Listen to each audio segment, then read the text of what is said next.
FERRYMAN issue 2. Sean actually was kind enough to drop me a digital copy of issue 1, and I was trying to get a review video together, and well, it just didn't happen. But I am going to do a review video of it because I really liked it.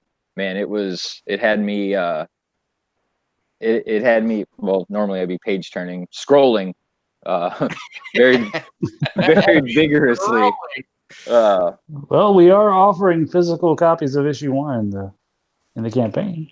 Yes, a tier that offers a physical copy of 1 and 2 to get you all caught up for like, what was it, like $27 or something like that? It wasn't very much. I think it's 18 plus shipping. 18 plus shipping. So about 25. If you're in the US. If you're anywhere else, it's like $500. So true, man. Oh, we shouldn't go down that path with me today. No, that just makes me mad. Yes, I feel so bad. Yeah, we'll leave that be. It wasn't me. We'll leave that for another. That'll be another stream discussion about shipping. Any relation to Bruce Campbell? I wish.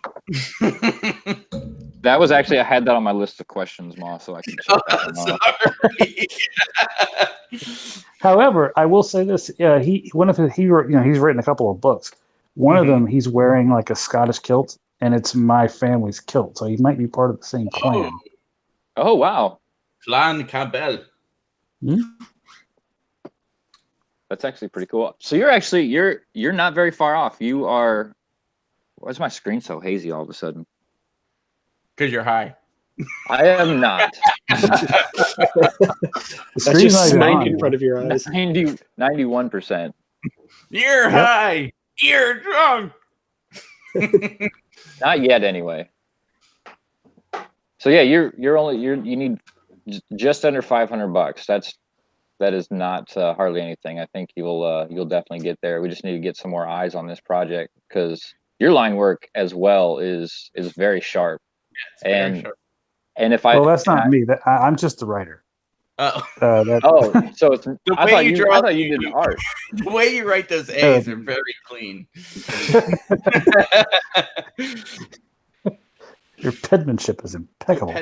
No, the artist's name is Dennis Torona, and man, he is just killing it. Every page I've got, he's almost done with the book. He's got like 4 pages left, and every one is better than the one that came before. It's awesome. I'm so happy. Well, I was going to compliment you, but now I'll compliment your artist because give him everything, all the compliments. He deserves it all. Because he's even come. You can tell he's come a long way, even from issue 1.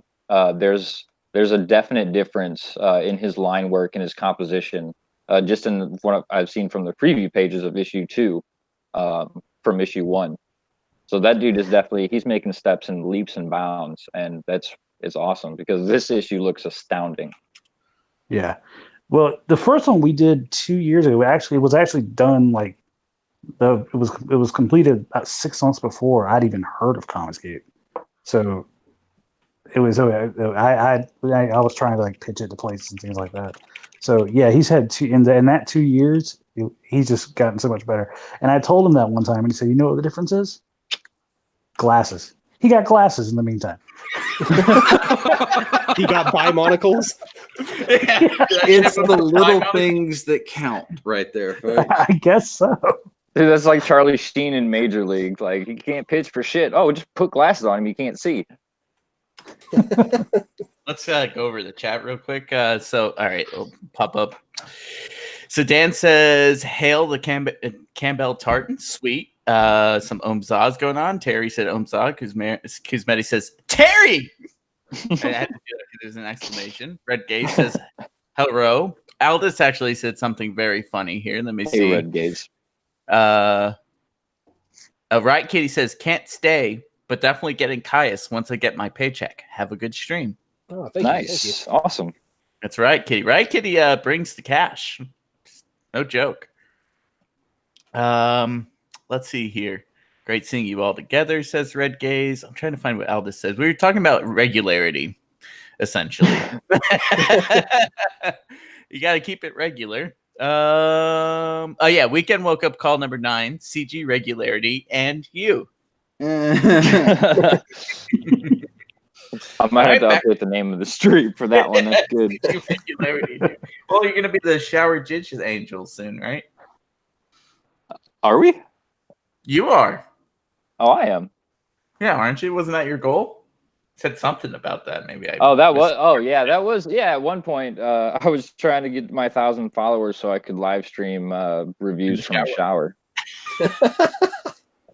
I'm pretty sure I lost 12 subscribers from that that campaign. You're like, it's a promise, not a threat. Like, I never make threats. I just make promises. Yeah. So yeah, that one backfired a little bit. We might come back around to that one a little bit later. Shower jizz angel. All right, back to the furry man number 2. Yeah. So I'm on board with Ferryman 100%. And now you had there was credit to Mr. Edwin Boyette and his wife in issue 1. Can you go into that a little bit? Well, yeah, because his wife is from Hawaii, and we have a character in the book who is Hawaiian. And the issue that I had was the only guy who I know from Hawaii. His name is Spencer. So I was thinking, well, I could dig a little deeper and come up with a better name than that. So I looked it up, and I found I was just looking at common Hawaiian names. I picked one that sounded nice and masculine, and that was it. And then at some point, I was chatting with Edwin in DMs one day, and he just said, "Yeah, that's not a Hawaiian name." And I was like, It's on their website. It was very close. It was like he basically was saying there's like a sound, like a phonetic sound that isn't in like there's no hard T sound in the Hawaiian accent. So Really? he put me on with his wife, and we basically said, okay, yeah, so it's actually Nakoa is the proper way to say the name that I was trying to go for. And so I learned you can't trust the internet for everything, but you can always trust Edwin. That's true. It's very true. Well, that's pretty. That's really awesome. I like that. You go ahead. They offered to. Then I'm gonna use her again. She's agreed to help. She said she'd help me if I want to do some some dialect for the guy. So she'll probably be coming back to do some stuff for this one because that character has a lot more to say this time around. All right, right on. that's cool. Yeah, I was wondering about that because I was like, and I kind of have to apologize. I don't know if I'm sure I've come across you on streams before, and I've heard Edwin talk about the Ferryman. I guess I never put 2 and 2 together. As though, who you were, obviously, because I thought you drew the damn thing. And I'm actually really thankful I didn't put that video together because I definitely would have talked all about your art and how you did a fantastic job. That would have. I wonder how he draws this. Yeah, he doesn't know. Basically, I work for a couple hours and then I give that money to an artist. Well, I mean, you could take the Matt Wenger approach and do weird Sunday cartoon art, rough draft, and give it to a much more talented artist to make it glorious, like in Super Harem. Back Super Harem. I've learned the less hands-on I am with anything visual is probably a good idea. Oh, you're gonna make a lot of money. Exactly. You're gonna do well. Matt, here's my question, Sean. Where did you come up with the idea, or more importantly, were you on anything to come up with the idea for this story? Because I mean, I put it out in a tweet, and I say it every time I think about it. I honestly believe this is Twilight Zone level science fiction writing, and those guys were all off their gourd on something when they did this. Where did you come up with this story? Well, first off, no. I was not on anything except probably caffeine.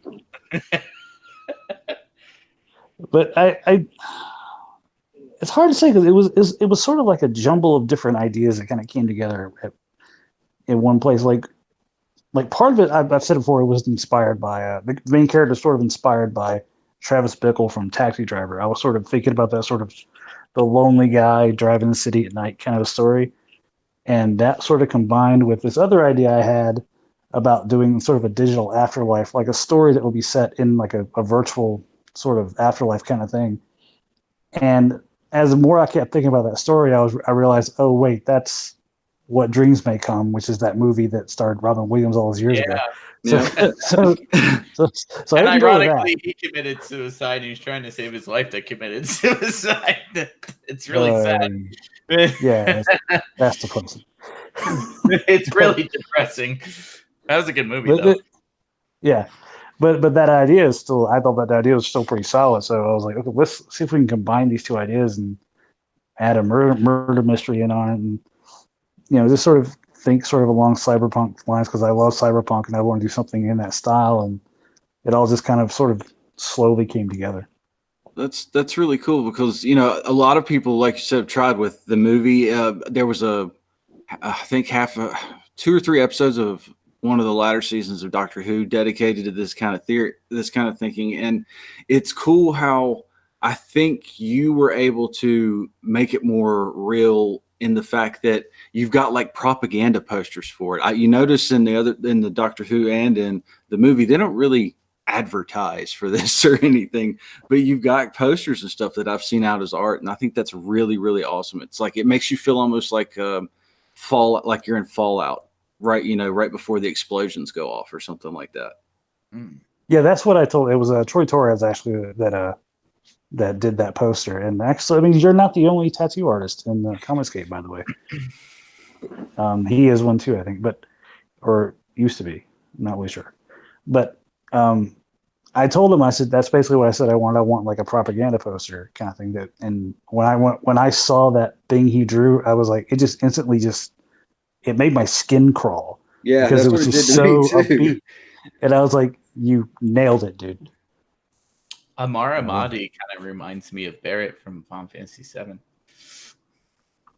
But what now? Say again? Amar Amadi? Uh-huh. Is that how you pronounce his name? Yeah. Reminds me of his look. Kind of reminds me of Barrett from Final Fantasy VII. The gun on his arm and the beard and stuff. It's like a warlord version of him, like a much more gritty version. I do kind of remember. I was like trying to think back to Final Fantasy VII. I was like, who the fuck is he talking about? Yeah, the dude with the gun on his arm. Yeah, okay, I got you now. But yeah, that could be just it. It's kind of like, a bald person looks like another bald person. Sorry, Dan. Yeah. I don't mean to be gun armist. All you cyborgs look alike to me. Sorry, Cyborg Patriot. I don't think she's watching right now, though.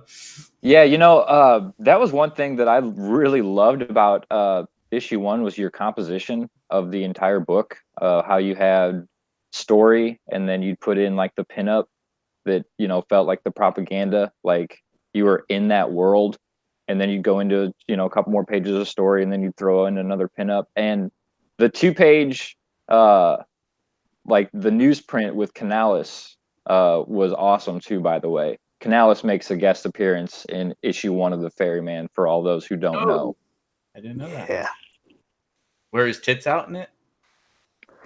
Regrettably, no. I should say I should rephrase his artwork. His artwork. Oh. I got to see him shirtless with a Mandalorian helmet on the other night. That's all I'm saying. That was glorious, by the way. He was on our show with the alien mask and shirtless. Yes. The man does like to get topless. He will do anything to promote a book. I'll just leave it at that. Yeah, Miger showed some nips. He blasted some nips for us. Let's see if we can get him to pose shirtless with like a gun arm. There you go. This gun That'll arm. push a few units. I mean, if you pose unit shirtless, is pushing right now. If you pose shirtless for us, I mean, we can meme you a gun arm. Yeah, we can definitely. I can definitely. Terry actually, one of his first memes from Make a Meme Foundation. He has a fist blaster. where it's a gun arm that shoots a fist dildo into a back hole. It doesn't have to be that sexy if you don't want. Yeah, we could tone it down, you know, make it PG-13. They don't all. They don't all have to be as jizzy as Moss can get. Yeah, that can get kind of. It can be a regular gun arm, is all I'm saying. Mm. Yeah, I guess. I just had a mental thing. Have you guys ever seen that movie Machine Girl? Or I think it was Machine Girl 2. The one with the girl with the gun that came out of her back hole. Oh no. What? I was thinking Grindhouse, the woman with the gun on her leg. That's what I was thinking. It's a little different. It's a It's there's a clips of lot it on different YouTube. if it's coming from there. It's hysterically bizarre and very Japanese. I was just going to ask if it was Japanese, and I was like, yeah, that sounds pretty Japanese. I need to write this down. What is the name of this movie? I think it's called Machine Gun Girl or Machine Girl or something like that. I'll find it. I'll find it. Not Machine Gun Kelly. Okay. Oh, let me bring it. Sorry, I had to make note of that when interesting movies come across, I've got to write them down or else I'll forget. Yeah. No, I've never seen the movie. I don't know what's interesting. I've just seen the clip. Well, we'll find out. Don't blame it on me. If you, I mean, it does not sound like an Oscar-winning movie, but it sounds like a damn entertaining one. So I'll give it a go. If you look at my screen, you can see the Transformer